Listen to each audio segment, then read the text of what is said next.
Pak Beni, selamat malam. Pak Abdullah, selamat malam. Assalamualaikum. Waalaikumsalam. Pak Sofi. Terima kasih sudah bergabung bersama kami. Pak Abdullah, izin saya ke Pak Beni terlebih dahulu ya. Pak Beni, selamat malam. Apa catatan Anda dari peristiwa yang baru saja terjadi ini? Ya, kami sudah langsung berkoordinasi tentunya dengan via Barreskrim, dan minggu depan kami mengagendakan untuk kami bertemu dengan pengawas internal, tapi sekaligus juga kami ingin mengupdate perkembangan penyidikan.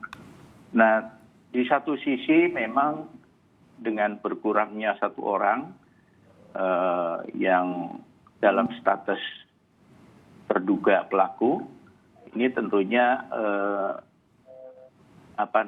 keterangannya hanya bisa diambil dari apa yang sudah diperiksa ketika sebelum kejadian ini. Oke. Dan tentunya Komnas HAM juga punya data karena waktu itu juga sudah sempat diinterview oleh pihak Komnas HAM. Jadi, nah, kemudian berkaitan dengan proses hukumnya sendiri, tentunya ini tetap berjalan, penyidikan tetap berjalan, dan nantinya ketika dari pihak penyidik sudah mengumumkan tersangkanya, tentunya termasuk yang meninggal. Baru nanti untuk dia sendiri tentunya demi hukum menjadi gugur. Tetapi yang dua itu lanjut. Oke, intinya Pak Beni merasa bahwa kalaupun salah satu ini meninggal, penyidikan akan tetap berjalan tanpa ada masalah, begitu? Iya, tetap berjalan karena Komnas HAM kan pernah menginterview yang bersangkutan juga. Oke, Pak Abdullah, Anda tadi kami kutip menyatakan bahwa polisi harus mengumumkan hasil autopsi dan penjelasan detail dari kronologi kecelakaan yang dialami oleh polisi tersebut, maksudnya yang meninggal begitu ya. Anda menuntut polisi terbuka soal kematian 1 dari 3 polisi terlapor ini. Apa alasannya? Apa Anda melihat ada yang janggal dari kecelakaan ini? Pertama, yang janggal saya itu adalah disebut terlapor. Padahal kejadian ini 7 Desember 2020, berarti sudah hampir 1 bulan lebih. Kok statusnya terlapor, bukan tersangka? Ini kan bukan aduan, ini delik formil. Ya. Jadi kejadian itu maka seharusnya proses penyidikan seperti itu. Oke, satu. Yang kedua, itu standar di dalam semua proses orang ditemukan meninggal di hutan, di macam-macam, itu dibawa ke rumah sakit, di autopsi, itu standar aja. SOP seperti itu. Nah, kenapa perlu ini? Agar supaya kemudian kita bisa tahu bahwa meninggalnya itu wajar. Kalau misalnya tabrakan, perlu ada penjelasan detail. Dia dari rumah naik apa, naik motor, naik mobil, jalan sendiri, malamnya dia kemana, apakah ke night club, kemudian pengaruh narkoba, dan seterusnya. Jadi itu harus kita agar supaya masyarakat jelas. Sebab Presiden waktu menerima kami, TP3, Presiden mengatakan bahwa akan diproses secara fair, transparan, profesional, akuntabel. Nah, karena itu maka kalau itu sudah dilakukan dua hal itu, autopsi, tapi saya minta autopsi itu bisa di rumah sakit Polri, tapi dihadiri oleh dokter dari rumah sakit lain dan ID.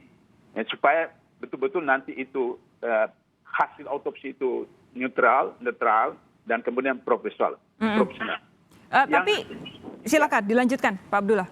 Nah, yang kedua, kalau sudah dijelaskan detailnya proses kejadian itu, maka saya atau teman-teman TP3 bahkan juga masyarakat Indonesia itu bisa memberikan kesimpulan bahwa apakah meninggalnya beliau itu ada kaitan dengan sumpah mubahalah antara keluarga korban atau tidak. Itu bisa kami tahu. Kalau misalnya itu ada kaitan dengan sumpah mubahalah, maka selesai persoalan.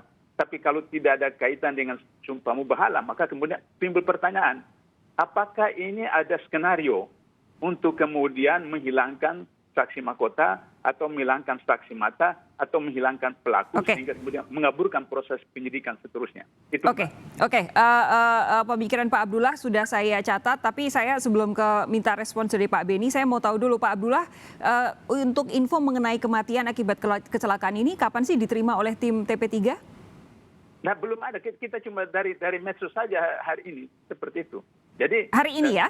Iya, artinya tidak ada penjelasan resmi baik dalam konferensi pers atau apa, baik dari Bareskrim atau pihak terkait bagaimana kronologinya. Oke. Kronologinya. Info masuk ke Anda seperti apa, Pak?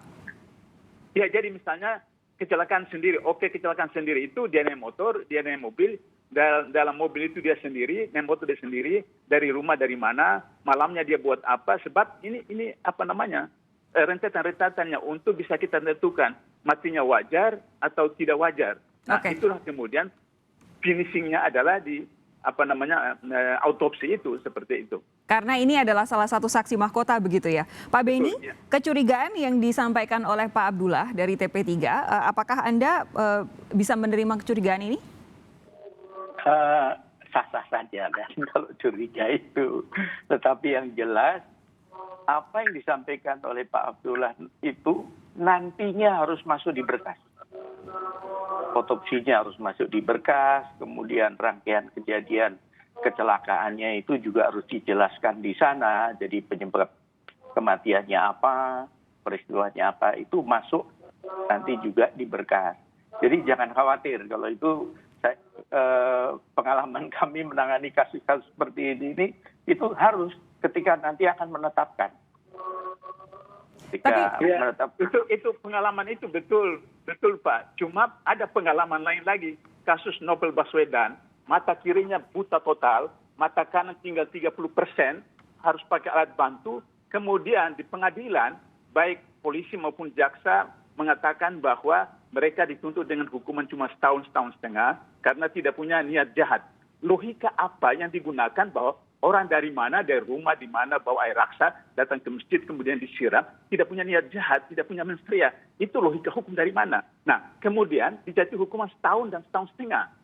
Logika hukum bagaimana seperti itu? Oke. Jelas-jelas. Pak Beni, silakan. Karena ada kasus itu, maka saya ingin agar supaya polisi tidak mengulangi hal yang sama. Ini 6 orang loh, bukan kucing. 6 orang manusia, bukan kucing. Pak Beni, silakan. Ya, jadi kritik dari Pak Abdullah tentunya ini justru menjadi pemicu semangat untuk bagaimana polisi lebih hati-hati, cermat ketika nanti dalam menyidik kasus ini sehingga tidak ada celah-celah untuk nanti bisa dipermasalahkan. Tapi yang jelas prosedur tadi untuk otopsi itu sudah dilakukan di RS Polri, peristiwa kecelakaannya sendiri sudah ditangani oleh pihak Polres, dan hasil itu semua nanti tentunya menjadi bagian dari isi berkas. Oke. Tadi Pak Abdullah juga sempat menanyakan mengapa ketika dalam penyampaiannya kepada wartawan, kepolisian menggunakan kata polisi yang terlapor, bukan kemudian tersangka. Apakah ini sudah sesuai prosedur? Akan dijawab Pak Beni sesaat lagi. Tetap bersama kami, Sapa Indonesia Malam segera kembali. Pak Beni, tadi Pak Abdullah sempat menyoroti soal penggunaan istilah kata terlapor untuk salah satu dari 3 polisi ini. Sementara sebenarnya kasusnya sudah sekitar 3 bulan. Apakah ini sudah sesuai prosedur kalau kemudian salah satu dari polisi ini masih disebut sebagai terlapor?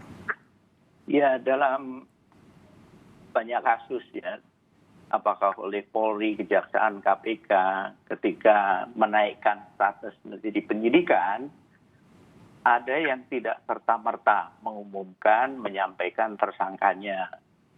Nah, istilah yang digunakan ketika belum ditetapkan sebagai tersangka, itu ada istilah terlapor, ada istilah terduga, dan sebagainya. Tapi yang tentunya nanti baku setelah ditetapkan sebagai tersangka, maka istilah yang digunakan adalah tersangka. Oke, tapi kalau ini bukan delik aduan, apakah itu tidak berpengaruh? Ya, kembali penggunaan istilah ini kan masing-masing pihak, masing-masing institusi kadang berbeda. Artinya istilah yang dipakai.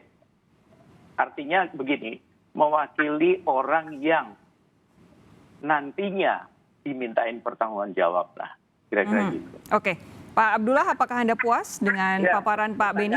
Pertanyaan saya, Pak, kalau terlapor, siapa yang melapor? Itu kan kalau istilah terlapor, siapa yang melapor ke polisi? Padahal ini bukan orang di luar polisi, ini orang polisi sendiri. Sehingga begitu tadi saya katakan ini bukan delik aduan, tapi delik formal. Jadi sudah kejadian, mestinya kan kemudian langsung diproses. Katakanlah misalnya surveillance, katakanlah, atau penyelidikan menurut KUHP mencari apakah ada unsur pidana atau tidak. Kemudian penyidikan menurut KUHP adalah untuk mencari siapa tersangkanya.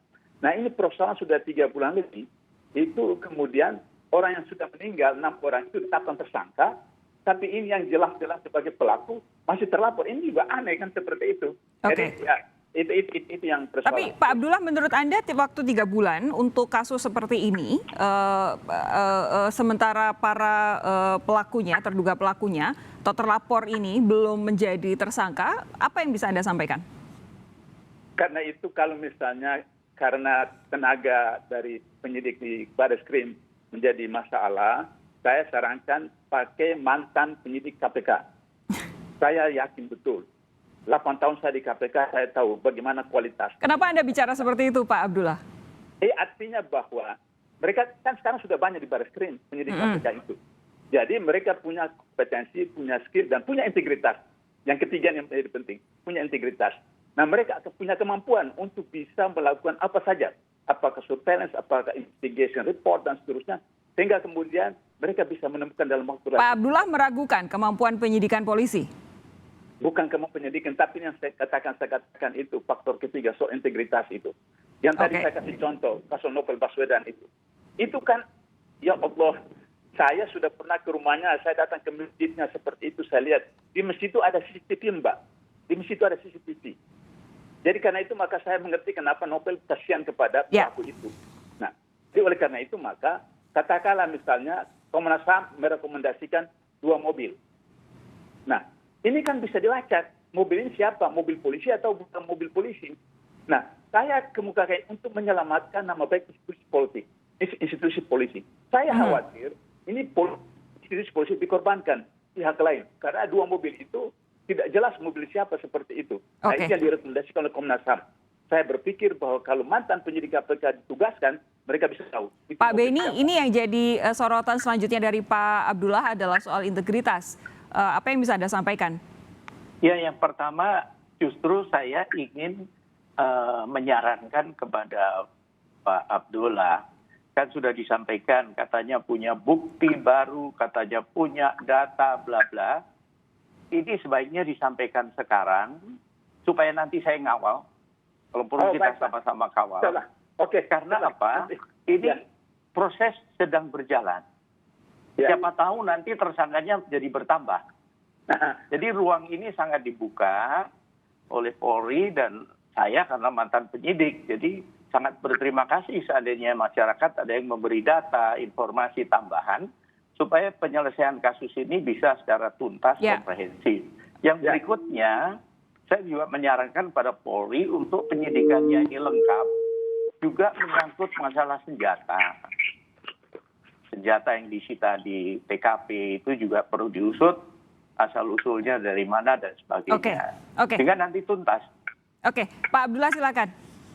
Ya, jadi insya Allah kami akan serahkan itu karena sekarang itu karena buku putih itu tebal, jadi kami mau bagi 2, summary mungkin sekitar 25 halaman, summary sehingga mudah dibaca, dan kemudian yang buku kedua itu data-data kuantitatif dan data-data kualitatif. Insya Allah kami akan sampaikan. Tentu saya pertama kepada Presiden, karena kami sudah janji kepada Presiden, kemudian Komnas HAM, kemudian ketiga ke Mabes Polri, dan termasuk juga nanti ke Kompolnas. Itu tentu kita nantikan bersama. Pak Abdullah, terakhir, ini kalau kemudian ada 1 polisi yang terlibat dalam peristiwa pembunuhan 6 laskar FPI ini meninggal, kecurigaan yang disampaikan oleh TP3 ini lumayan besar, tapi bukankah sebenarnya ada 2 polisi lainnya yang juga jadi terlapor dan kasus ini masih bisa diteruskan? Apa yang jadi kekhawatiran sebenarnya? Ya, ini andai kata saja, andai-andai. Andai-andai misalnya dia itu betul-betul pelaku. Sebab maaf, kami dapat WhatsApp waktu menjelang Sumpah Mubahala. Itu kemudian disebutkan bahwa nama ini jangan disebutkan namanya.